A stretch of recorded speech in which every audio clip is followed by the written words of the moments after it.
Aínda que o seu principal cometido e o máis coñecido é a custodia e catalogación de fondos para a súa divulgación, o papel dos museos vai moito máis aló. Co obxectivo de dar a coñecer o seu traballo interno, o Concello da Pobra programou unha conferencia para este xoves a partir das 8 da tarde no Centro de Estudos do Museo Valle Inclán.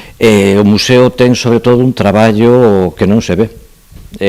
Moitas veces non, xa levamos varias décadas traballando nesta casa e o público cree que o traballo do museo simplemente é a persona que se achega ao mostrador e enseña o museo, ou simplemente cree que é o grupo.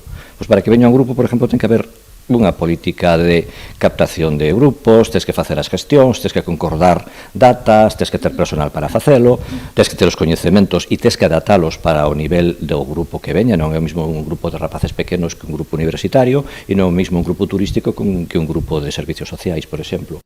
O público asistente terá ocasión de achegarse ao laborioso proceso de musealización dun ben ou conxunto de bens dende a súa recepción.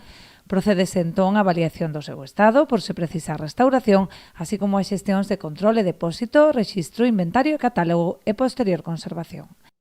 E ao largo da conferencia, imos tratar de explicar eses traballos internos que son pois a parte principal dos museos, inda que non se ven normalmente. Imos seguir o percorrido dun ben ou dun conxunto de bens no momento desde que entran no museo ata que finalmente se musealizan. Pois un exemplo temos nestas vitrinas de aquí, ou se depositan para a súa conservación e preservación. Explicaremos un pouquiño, como xa dixemos, intentando non ser moi densos e con moito apoio visual, cales son esos procesos documentales, o rexistro, a catalogación, o inventario, ademais dos procesos de conservación e posteriormente os procesos de difusión con distintos medios, principalmente digitales. Ademais desta conferencia programada na semana en que se conmemora o Día Mundial dos Museos, o Centro Pobrense está tamén de celebración, posto que vende a adherirse ao Sistema Galego de Centros Museísticos.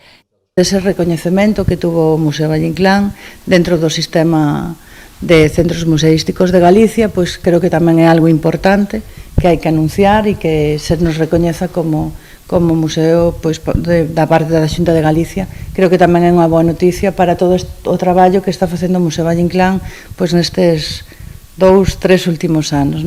Coa recepción desta placa, o Museo Pobrense consolídase como institución valleinclaniana decana do país.